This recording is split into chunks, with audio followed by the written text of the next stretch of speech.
Alright, good evening mga friends. Yan, okay. So magandang hapon po sa lahat. Today is October 24. Anyway po, it's Saturday po. Bukas po nandiyan ako sa Batangas again, kila Pastor Boyet po sa ating every last Sunday of the month na ministration po doon sa Batangas. So again po, maraming salamat sa mga viewers. Meron na ba? Sa mga friends natin dyan. Pasensya na po ng content, medyo masama yung aking boses. Yan, huwag na. So again mga friends, ang topic natin is about another teaching po na makita nyo po is sa marami po, medyo sabi nila strange. Okay? Pero sa mga nagsasaliksik ng katotohanan at namulat sa katotohanan, ang mga turo ng Diyos ay buhay at patuloy po na nagre-reveal ang Diyos sa ating mga kapatiran. Sa makamukha po nating bukas sa katuruan, bukas ang kaisipan na nais pang matuto, makita ang katotohanan, ay makita nyo po talaga namang ang prevailing belief po na majority sa religion ay talagang taliwas po sa turo ng Biblia. Kaya kahit ano na lang ang pinapaniwalaan, kung merong pinapaniwalaan. Kaya ang challenge po natin mga kaibigan is patuloy po tayo magsaliksik dahil alam po ninyo, karamihan sa ating mga kapatid, sa mga kaibigan at kakilala na mga professing mga Christians ay nananatili po doon sa emotional basis po ng tinatawag na pagsamba at tinatawag na pagkilala sa Diyos. Yan. Sa mga viewers po natin sa YouTube po, patuloy po tayong nag-upload. Medyo nababagalan po tayo ng konti sa pacing natin. Kasi marami tayong pinagkakabalahan na hindi naman dapat. Alright, so again po, ang topic natin today is about ano nga ba yung grave sa Bible, yung libingan na tinutukoy. Kasi, ang issue po mga friends, majority, halos lahat po ng mga religious crowd, mga religion, established religion, ay ang paniwala ay yung physical resurrection po, nagmumula sa mga libingan. Okay? Halos lahat po yata yung paniwala. That is why, good evening kay Brother Jaime Baswell, thank you for watching. Kaya po mga friends, sa patuloy nating pag-aaral, makita po natin, hindi po yun ang turo ng Biblia, na ang pagkabuhay na mag-uli ay magmumula sa libingan. Ito malapit na po yung All Saints Day. Okay? Yan po yung traditional teaching, traditional belief na galing po sa sa speculation. Okay? At aaralin po natin ng ilang portion po ng sinulat ni Pablo sa unang Korinto 15. At makikita po natin mga friends, ang resurrection tinutukoy niya ay hindi po yung physical resurrection. Hindi rin po yung individual resurrection. Yan. Okay. Umpisahan po natin yan. Doon po sa sinabi ng Panginoon sa John chapter 5 verse 28, kung naririyan po kayo. In John chapter 5 verse 28, dito po kasi nagmumula yung unawa na yan.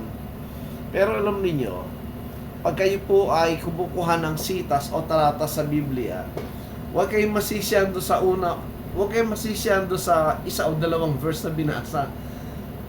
Unawain mabuti po yung konteksto, yung background, at yung history ng mga bagay na yan. Kaya nga po mga kaibigan, ating sinasabi na sa haba ng panahon na ating pag-aaral sa Biblia for maybe 30 years na unti-unti tinaunawa na meron palang dapat i-consider sa pag-aaral ng Biblia. And these are certain rules na hindi tinuturo sa mga Bible school. Una-una, you have to, yung po tinatawag na analogy of faith. Pag sinabing analogy of faith, nagmumula yung unawa mo mula po doon sa salita ng Diyos. Yan na naman po. Ano ba yung pumapasok na ito sa akin siya?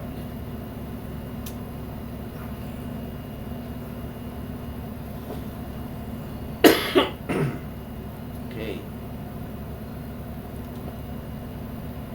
Alright. O so process. Ano mo, may mapasok na ad sa akin, kaya ano. Okay. Kaya, kung i-analyze po natin mga friends yung John 5:28 and 29. Yan. Dito po nagmumula yung paniwala ng marami na ang resurrection po ay resurrection mula sa libingan daw. Yung physical body na inilibing sa libingan, sa mga sementeryo, darating daw panahon, yan daw ay mabubuhay na maguli. Yan daw ang resurrection. Kaya karamihan sa mga mananampalataya, confused sila sa mga evangelicals, sa ibang mga grupo na ang kaligtasan ay natanggap na ngayon. Sasabihin nila meron sila eternal life, pero maghihintay pa sila na ng physical resurrection pag namatay sila.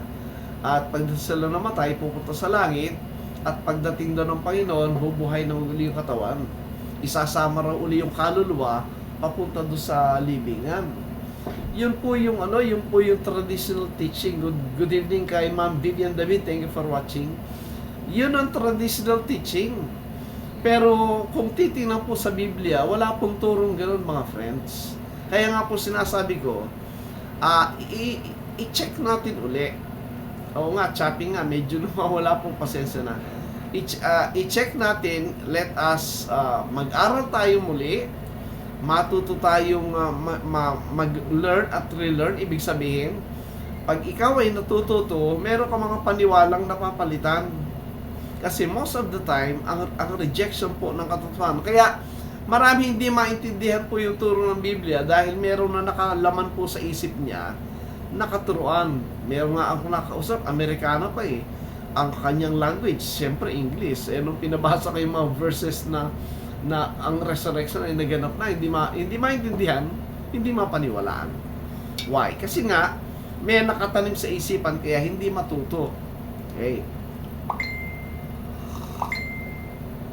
Yan. So, pag inaral po natin ang John 5:28 and 29, if you are there po, maganda, may Bible po kay hawak, ay inuunawa po ito ng marami. Pag binasa, sila nag-i-interpret. Pero yun po yung mali. Ang tamang pag-unawa ng Biblia at pag-aral, hindi po tayo yung nagbibigay ng pakahulugan. Because in the first place, hindi naman tayong sumulat niyan. May mga writer niya na binikinasihan ng Diyos na ibinigay sa kanila yung karunungang naririyan. So therefore, hahayaan natin po yung teksto ng Biblia ang magbibigay po ng pakahulugan ng interpretasyon. Right. Una-una, ang ating binabasa sa John 5:28 and 29, ang kausap po dyan ay bansang Israel. Hindi po tayo kasama dyan. Mga Gentiles po tayo, tanda natin. At pag naunawa mo na ikaw ay Gentiles, makikita mo na ngayon. At saka, ang kausap po dyan ay yung first century na mga Hudyo. At kung i-observe po yan, you have to check po yung historical background yan. Bakit sinabi ng Panginoon yung mga talata na yan? Ano yung tinuturo niya sa kanila? Ano yung katotohanan pinapakita ng Diyos? Pag hindi mo tinignan yung kalagayan nila nung first century, kasi this was written po around 50 or 60 AD, or earlier than that. Pag hindi mo tinignan yung background ng kausap niya, maliligaw ka talaga. Kaya po dyan nagmumula po yung maraming maling turo eh. Kasi nga po, hindi kinoconsider kung ano yung kausap, kung sino yung kausap. At pag yung kausap po yung natutunan natin na yung mga Hudyo ng first century, may background po yan. Background po niya, magandang gabi kay Brother Gerald Garza Bandigan, thank you for watching. So, pag inunawa po natin at kinonsider yung kausap, well, of course, titignan natin historical background yan.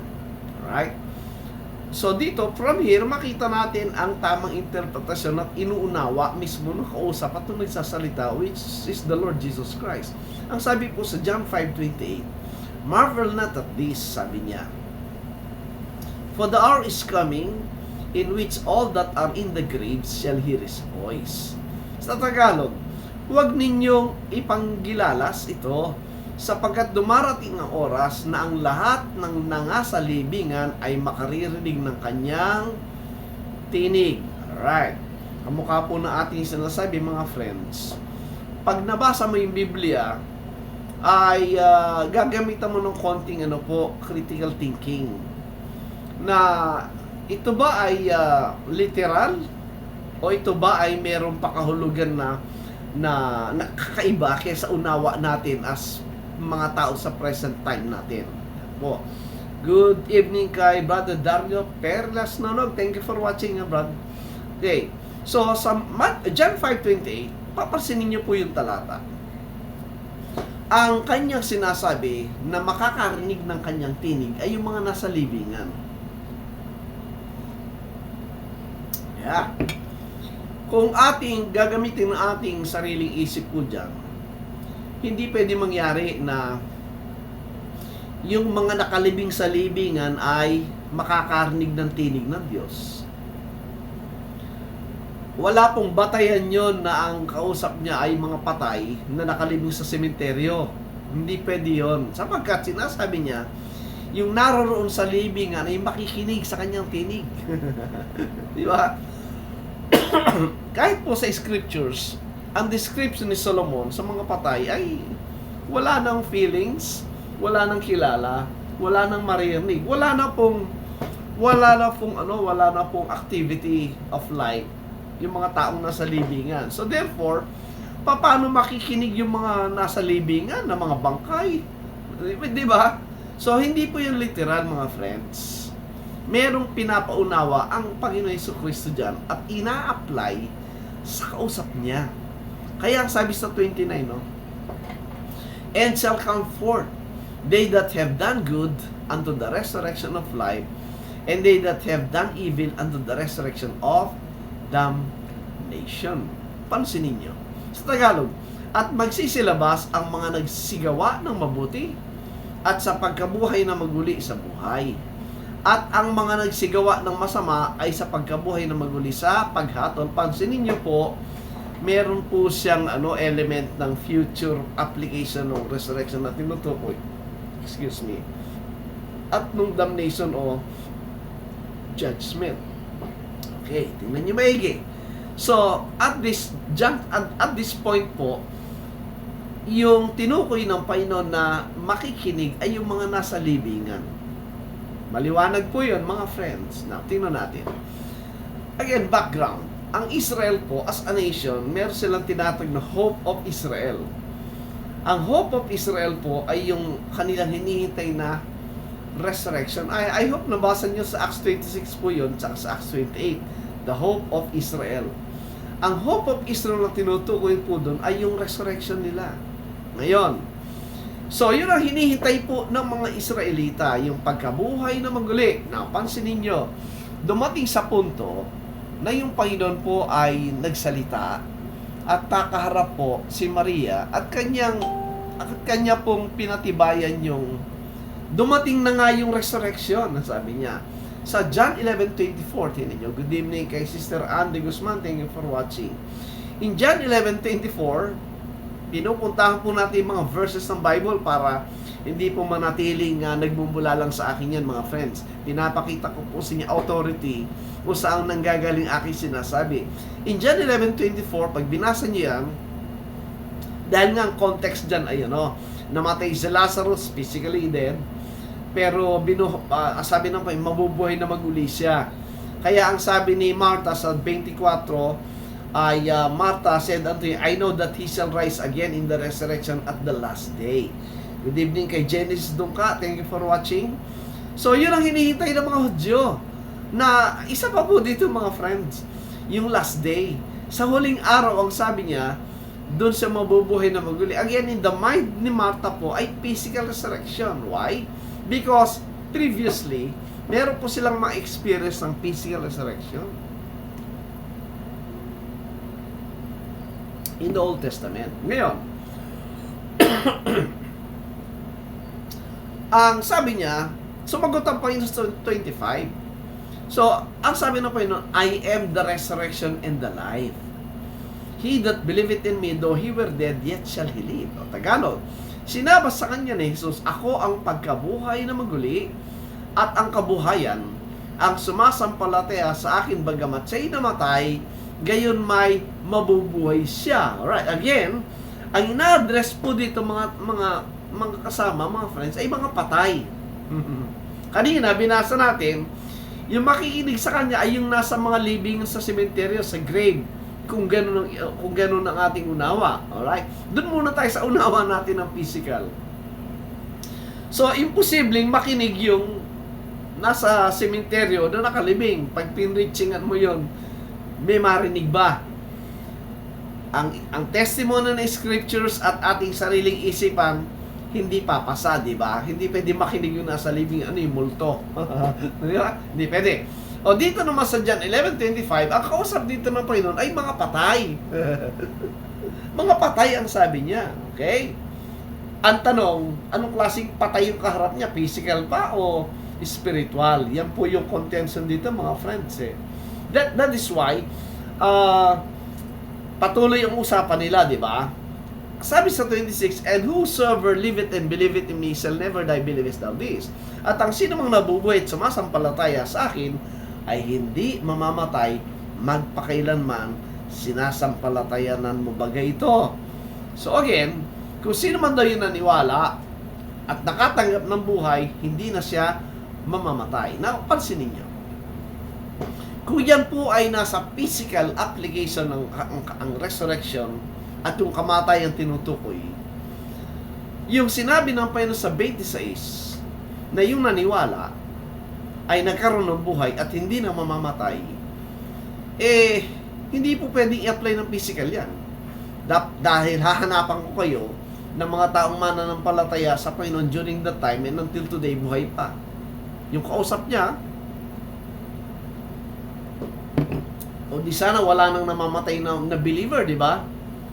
Now, kaya hindi po yan physical, hindi literal ang unawa nga. Giving the background tayo. Doon muna po tayo sa background. Right?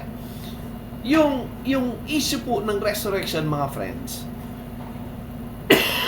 yung issue ng resurrection, hindi po yung libingan ng tinutukoy ng sementeryo.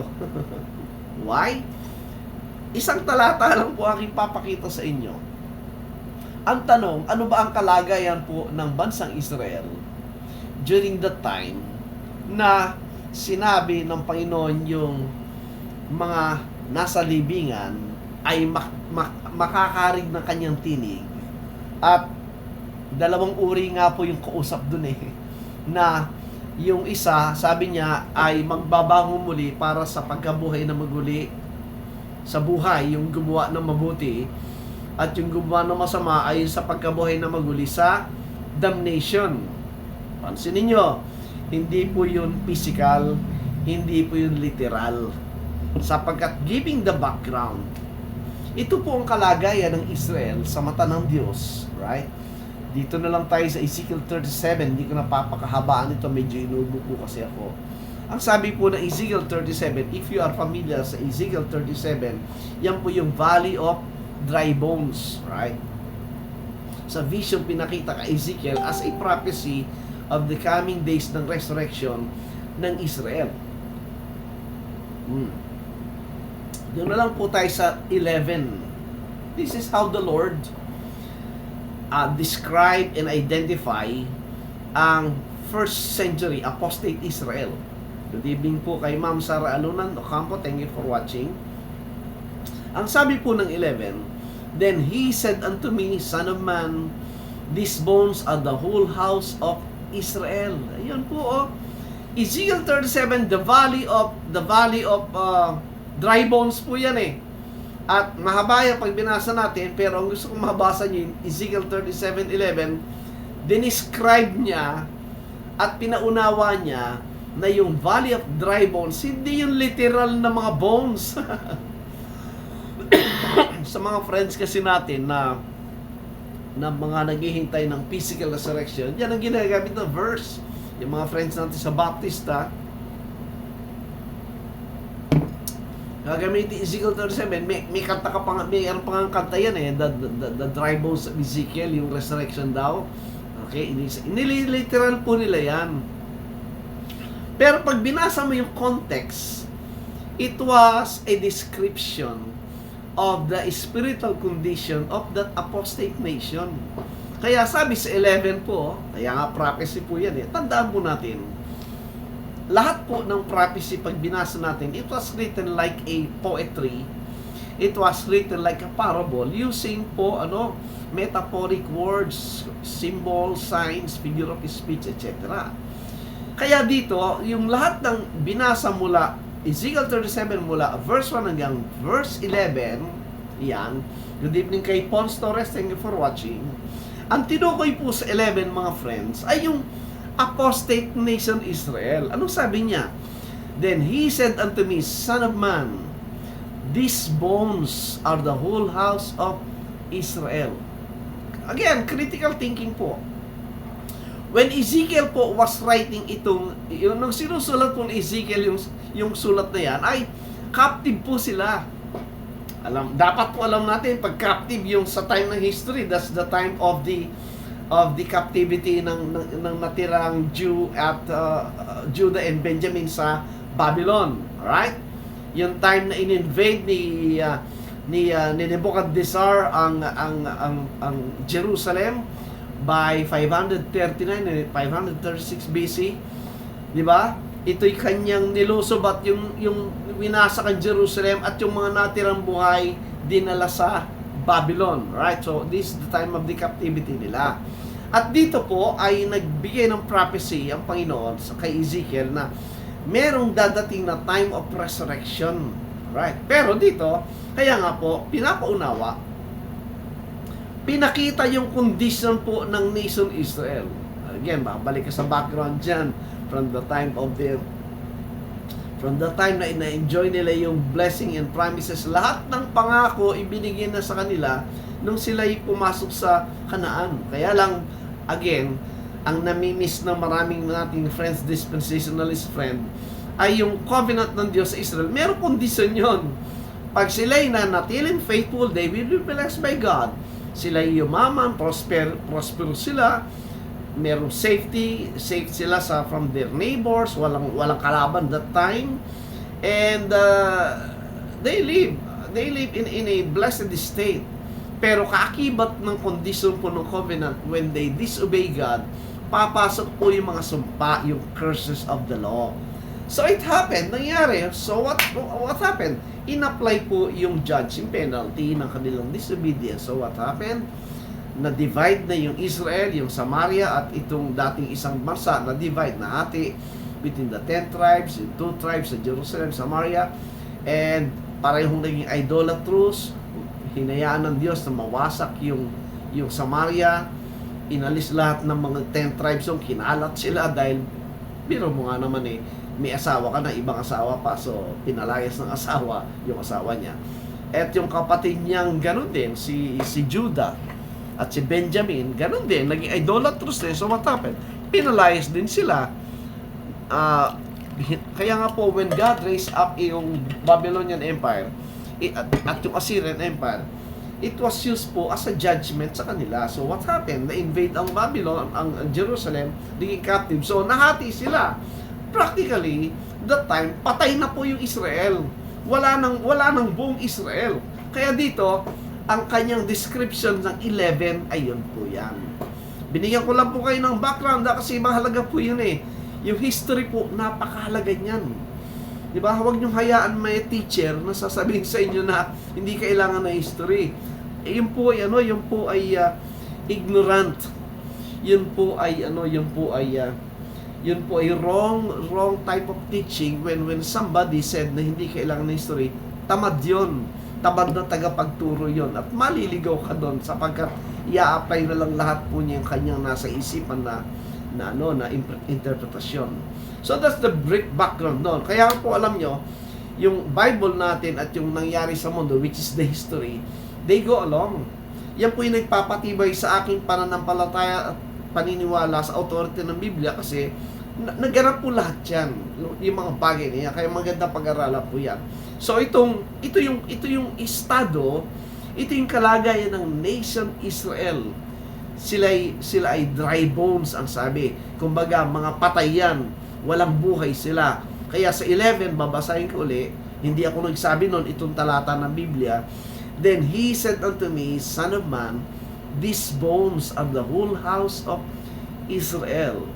Behold, they say, our bones are dried up, and our hope is lost. We are cut off for our parts. Sa Tagalog po, na magkagayoy sinabi niya sa akin, anak ng tao, ang mga butong ito ay buong sangbahayan ni Israel. Narito, kanilang sinasabi, ang ating mga buto ay natuyo, at ang ating pag-asa ay nawala. Tayo'y lubos na nahiwalay.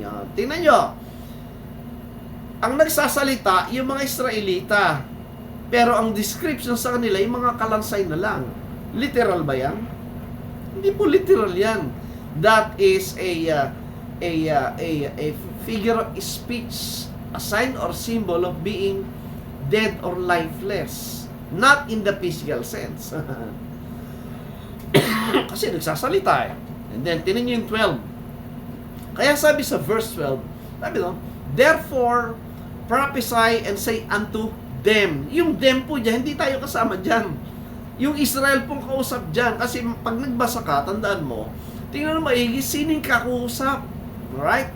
Kaya sabi, thus saith the Lord God, look at this, behold, O my people, I will open your graves and cause you to come up out of your graves and bring you into the land of Israel.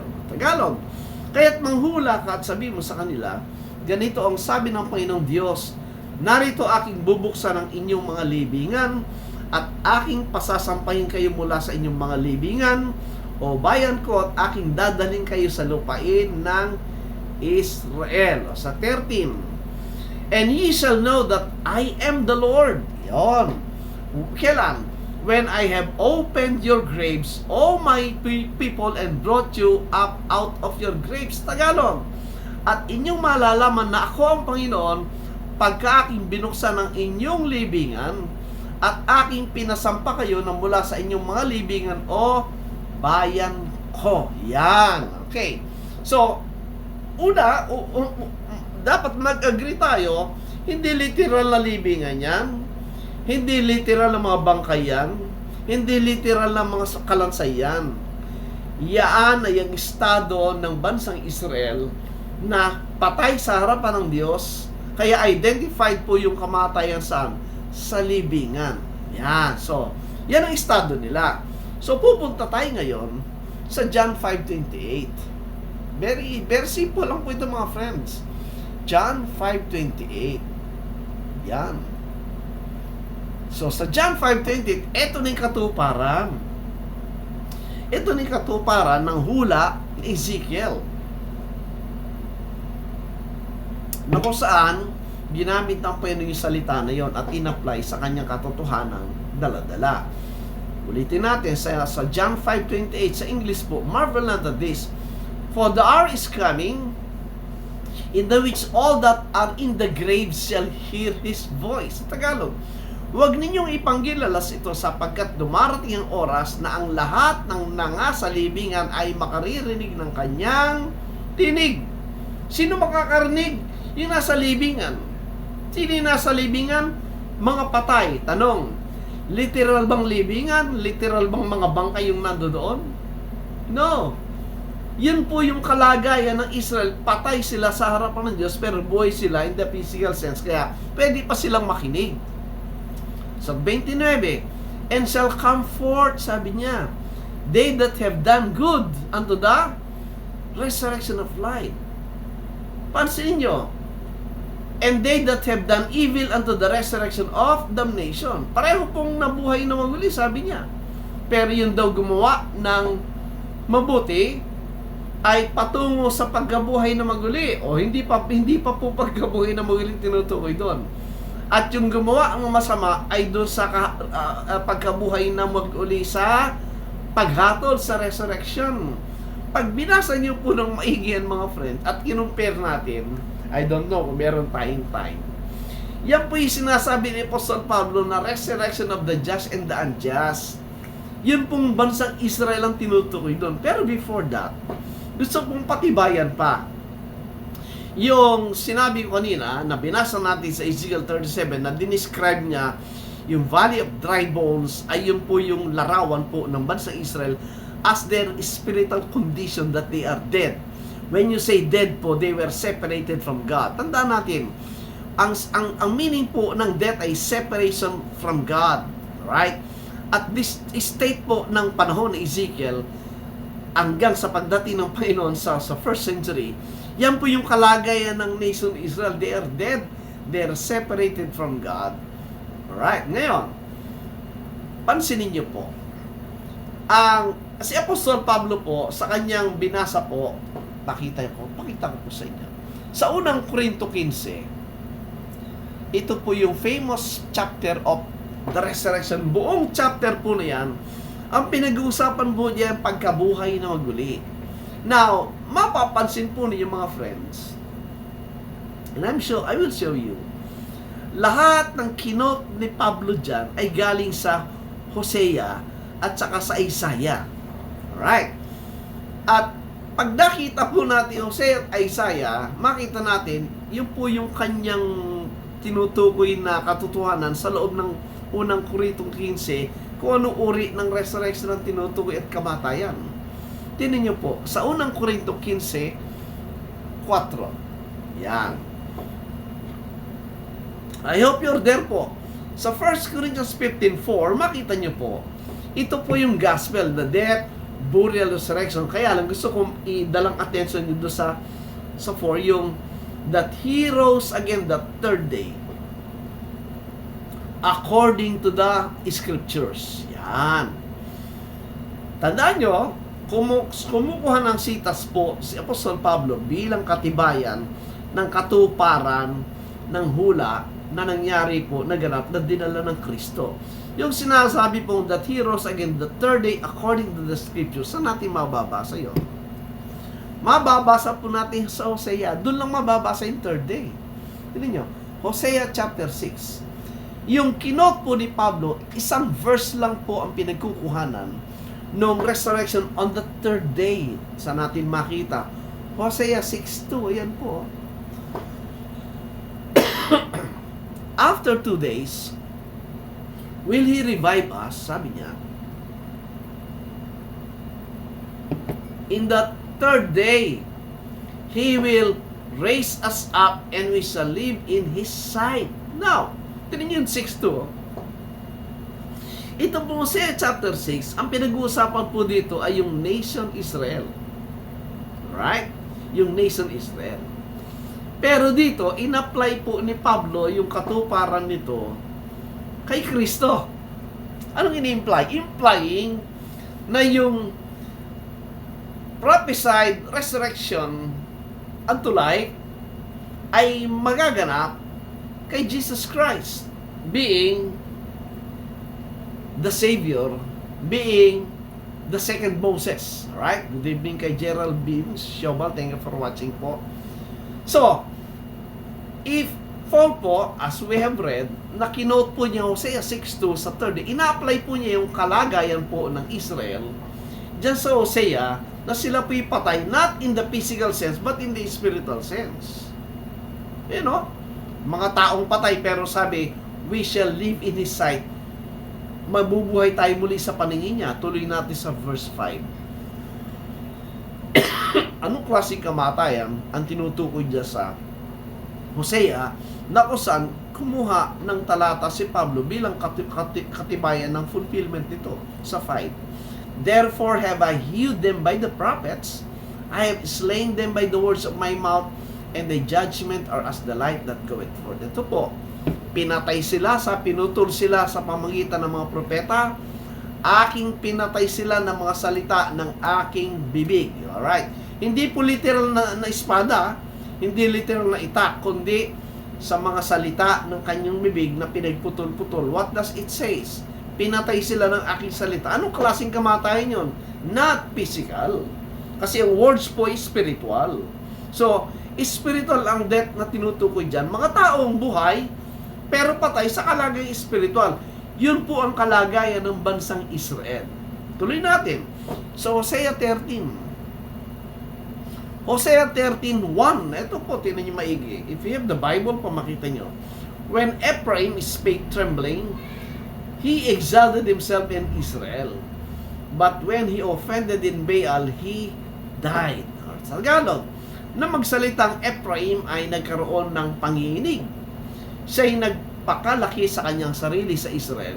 Ngunit nang siya'y magkasala tungkol kay Baal ay namatay siya. So namatay siya, di ba? Because of idolatry.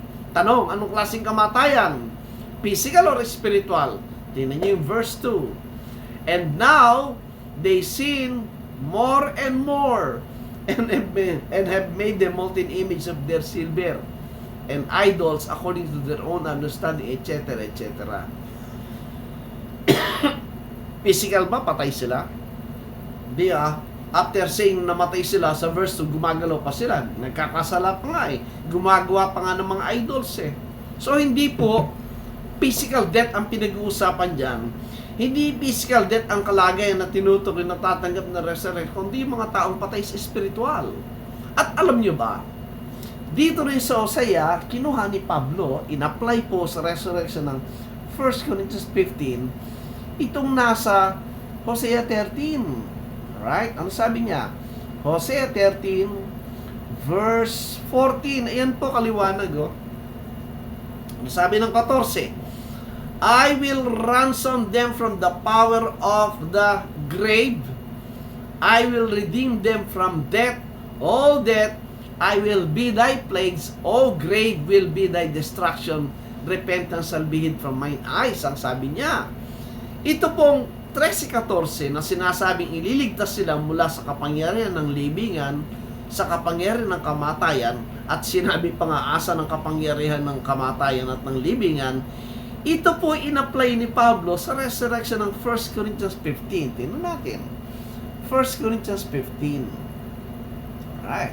And it doesn't speak of physical resurrection, but spiritual resurrection. Ang sabi ng 15, verse 55 po. Tingnan nyo. 15, verse 55. Ayan Ayan, sabi sa 54. Ano sabi ng 54? 55. Sabi niya, O death, where is thy sting? O grave, where is thy victory? Yan po. Yung pinagkuhanan ni Pablo po sa Hosea, na kinot yung 55 parang hinahamon yung kamatayan at ng libingan, ay reference po yan, hindi sa physical grave or physical death. Ang tinutukoy dyan ay yung kalagayan po ng nation Israel as a dead nation, and they are like grave. Kaya nga describe sila yung Valley of Bones, right? Kaya pinatibayan po ng 56 yung sinabi niya sa next verse, the sting of death is sin, and strength of sin is the law. Ang tibo ng kamatayan ay ang kasalanan, at ang kapangyarihan ng kasalanan ay ang kautusan. Anong klaseng kamatayan na tinutukoy sa 56? Hindi po yan physical.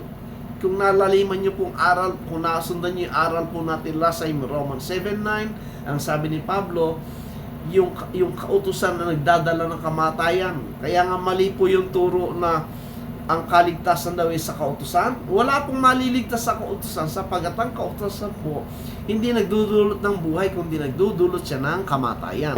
Alright, bukas po i-discuss ko yan. Now, so what I'm saying, my friends, itong unang Korinto 15 na pinag-uusapan ng resurrection at kumukuha ng sita si Pablo sa Hosea at tinutukoy po niya, hindi po yan hindi physical death at hindi physical resurrection na pinag-uusapan, kundi yung resurrection po sa spiritual, mga friends. At ang libingan, yung grave dyan, yung sinasabi niyang grave, ina-address po niya yung buong bansang Israel na yung mga tao po doon ay patay. Therefore, ang definition at description po ng mga tao ay mga patay na nasa libingan. Pero mga physical na buhay. Alright? Ulitin natin, John 5:28. And I will end po doon kasi medyo mag-overtime tayo. Akin lang pong pinapaunawa na yung John 5:28 na tinutukoy po, basahin natin, marvel not at this, for the hour is coming in the which all that are in the grave shall hear His voice. Yung graves po dyan, yung mga makakarnig dyan na nasa libingan, yan po'y spiritual application, hindi po pwedeng literal yan. sapagkat mga bangkay na nga po yun nandun na tinutukoy na kung physical, wala namang makakarinig doon. Alam niyo po, ang katotohanan po, it requires also common sense. Pag wala na sa common sense, hindi na totoo yan. Pero ito nga po, so hindi mo pwedeng iliteral yan. Hindi pwedeng iliteral kasi common sense will tell you hindi pwedeng mangyari. At yung kasulatan sinasabi, hindi rin pwedeng mangyari sapagkat lahat ng libingan ay wala nang nararamdaman, wala nang naalala, wala nang emotion, and no one can praise God in the land of the dead, sabi nga. Right? Ngayon, so mga friends, kaya lahat ng tinutukoy po, nakausap ng Panginoon ng mga tinayo, John 3. In John chapter 3 again, in John chapter 3, verse, dito po binanggit ni Pablo, napakita po. Yung John chapter 3 po, yung kung saan yung John 3:16 na famous sa ating lahat, ang context po nun sa 14. Kasi po, again, application na naman po yun ng prophecy sa Old Testament bilang larawan po ng mga taong patay, pero mga buhay na maliligtas. Ano sabi? And as Moses lifted up the serpent in the wilderness, even so must the Son of Man be lifted up, that whosoever believeth him should not perish but have eternal life. Tingnan nyo, pag binalikan nyo po yung numbers, makita nyo doon, kasi doon po galing yun, yung time na nagpadalan doon sa maraming ahas dahil sa katakawan itong mga Israelita. Yung mga tinuklaw ng ahas, ang sabi na matay. Right? Pero ang sabi ng Diyos, Moses, gumawa ka ng ng pole of serpent.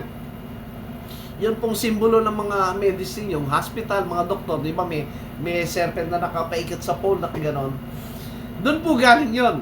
So gumawa nga si Moses at ang sabi ng Diyos, kung sino yung titingin dyan sa pole na yan, sa serpent, ay hindi mamamatay. Isipin natin. Yung natiklaw ng ahas, ang sabi na matay. Pero kung titingin siya doon sa pole, hindi siya mamamatay. Ano pinapakita mo doon? Physical death bang tinutukoy? Hindi po. Spiritual death. Kaya, ang libingan po, yung grave po doon, ay yung mga tao mismo. Yung mga tao mismo ang tinutukoy na graves. Mga nasa libingan. Mga taong patay, pero buhay physical. I hope you're getting that. That is why, makita natin, yung graves na tinutukoy, in-address ng buong bansang Israel as fulfillment po ng Ezekiel 37, kasi nga po, tinukoy po doon yung bansang Israel na nakalibing na, patay na sila, and they need to be resurrected. And when they were resurrected, ang sabi, they are hearing the voice of the Lord by the coming of the Christ. Pagdating ng Kristo na nagdila ng liwanag at buhay, narinig ng mga Israelita. Yung mga nakinig ay nagkaroon ng buhay. Yung hindi naniwala ay manatili sa kamatayan. Kaya nga po, ang resurrection na tinutukoy ni Pablo na hinihintay ng bansang Israel ay kanyang tinaguri ang resurrection of the what? Tingnan niyo po. Acts 26, verse 6. Ito po yung hope of Israel. And now I stand and am judged for the hope of Israel, for the hope of the promise made of God unto our fathers. Ano yung hope na yan? 7. Unto which promise our 12 tribes, instantly serving God day and night, hope to come, for which hope sake King Agrippa, I am accused of the Jews. Talking about resurrection, verse 8. Why should it be thought a thing incredible with you that God should raise the dead? What kind of resurrection of the dead? Sabi niya. Tingnan niyo po. Acts 26. Okay. Ando po sa talata na yung resurrection of the just, resurrection of the just and the unjust. Okay, hanapin natin.